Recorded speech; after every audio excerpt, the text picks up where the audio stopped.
Hello people, I'm Ginny Metheral, I'm a fourth generation witch. Now I seem to have been away for ages and ages and ages, but it hasn't been that long, it just feels that long. And that's simply because I think it's so cold and dark outside.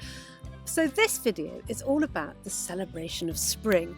So here are the rites, rituals, traditions and stories that you might use in your witchcraft for that marvellous festival of Imbolc. So what is Imbolc? Well, it is part of the Wheel of the Year calendar, and it is the first one of 2026. It is the feast of the first day of spring. There is some folklore behind it, so I thought I'd tell you a little bit about the folklore of how we celebrate Imbolc and why, and what it's about, and then show you how I celebrate Imbolc. So Imbolc is a Celtic festival, particularly a Northern Irish or Scottish festival. It celebrates that rather beautiful and youthful pagan goddess known as Brighid. I'm going to tell you the story of Brighid. So this is the story of spring. The Cailleach is an old woman of winter. She walks through the land banging her staff, and wherever she bangs her staff, frost and snow and ice forms. And so she brings in the winter. But she also likes to be very clean. And so she captures girls and holds them captive in her castle to work for her. And one of the girls that she captures one day is Brighid or Brighid. Brighid is a beautiful young maiden, and the Cailleach asks her to take her cloak of brown wool and take it to the river and wash it until it's white. Now, Brighid looks at this cloak rather stupidly because, of course, it's a brown wool cloak. You can't just wash it white. But she takes it to the river and gives it a scrub anyway, just to try. And while she's scrubbing away, she realises the uselessness of her situation. So Brighid sits and laments by the side of the river. And while she laments, old Father Winter comes across her. He asks her what the matter is. And on discovering her plight, he takes the cloak and throws it into the water and then pulls it back out, whereupon it is as white as gleaming snow. He presents this cloak to Brighid with a bunch of snowdrops which have appeared at his feet, and tells her to speak to the Cailleach, his sister, and remind her that nothing lasts forever. When Brighid returns and the Cailleach sees the white cloak and the bunch of snowdrops, she is enraged. The snowdrops mean that her power is waning. So she takes up her staff and with huge fury strides across the land, banging her staff into the ground, and wherever she bangs it, snow and ice and frost form. However, in between times, she cannot stop the forcing shoots of spring, and whenever Brighid walks out, flowers follow her feet, and so Brighid heralds the spring. And we celebrate her at Imbolc, the Celtic neo-pagan word for the first day of spring. So Imbolc happens on the 1st of February. On the eve of the 1st of February, it starts when it gets dark. So on the 30th of March, as it gets dark, that is the beginning of Imbolc.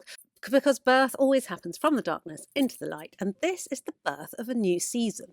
The 1st of February is the first day of spring.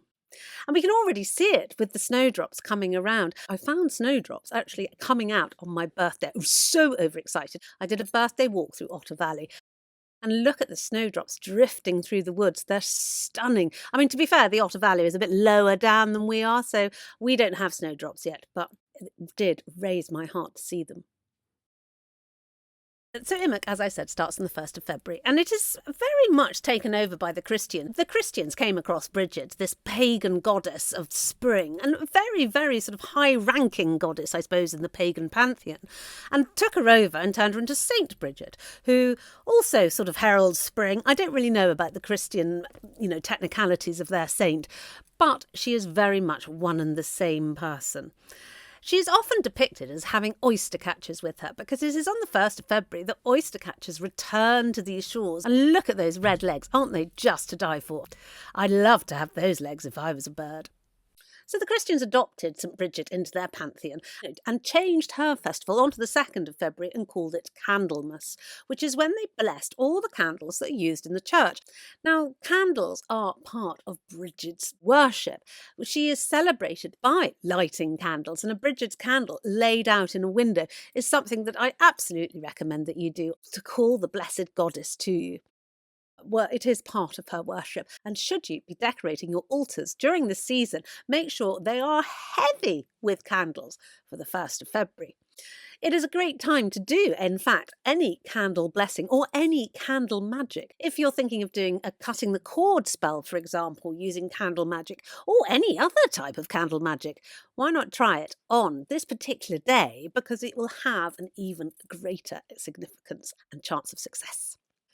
Imbolc is a pagan fire festival, meaning it's just celebrated with fire. And should you have a lot of snow, which you might well do, why not try making a snow lantern?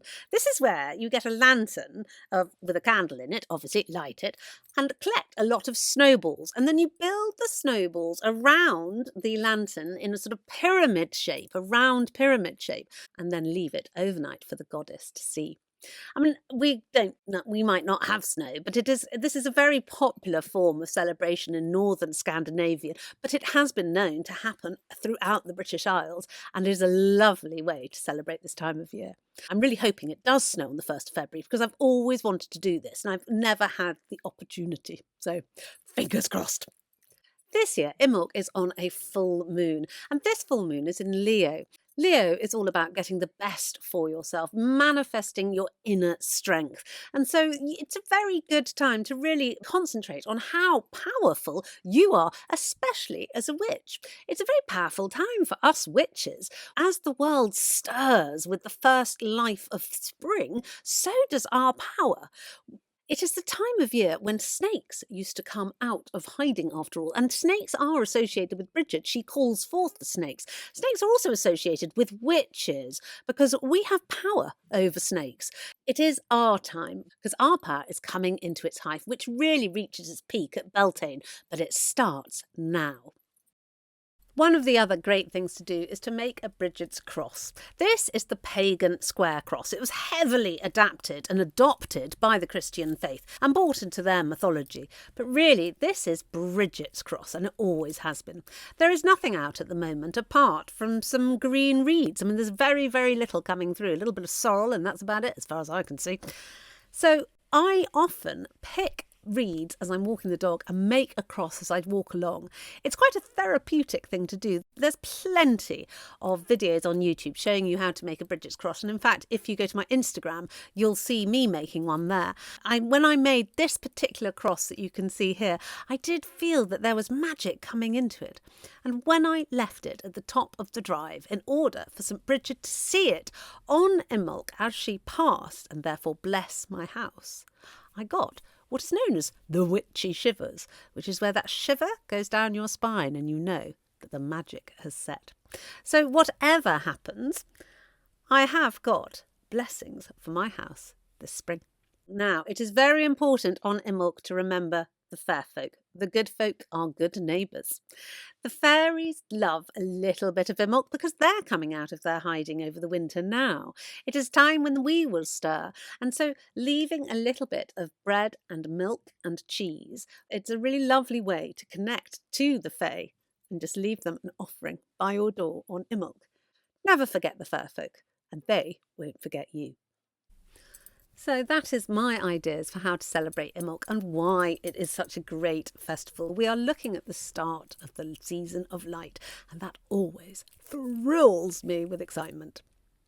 Should you wish to be thrilled with a bit more excitement, do go to my website, ginnymetheral.co.uk. There's plenty on there for you to look at. Become a member. Try the Witchcraft course. I cannot recommend this highly enough. Everyone who does it loves it. It took me over a year to write this Witchcraft course, and it's only 9 parts, but you do it at your own pace, and it's a really good course to get your basic understanding of how to manipulate, feel, touch, and see magic.